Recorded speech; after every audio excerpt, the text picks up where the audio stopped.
Ready to learn how to export sitemaps in your site planning projects? Let's dive in. You can easily export your sitemaps in a variety of formats. Here's how to do it. First, open your site planning project and click on the export icon in the navigation bar. Next, choose your preferred format. You have options like PDF, image, HTML, CSV, and even docx. Each format has its own set of features.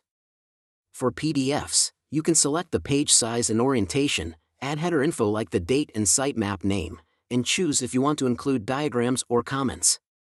If you're going for an image, you can adjust the size and orientation just like with PDFs. For HTML and CSV, you can decide what info to include, like page notes or SEO metadata. And don't forget, you can also export as XML for WordPress or as a docx file for easy editing.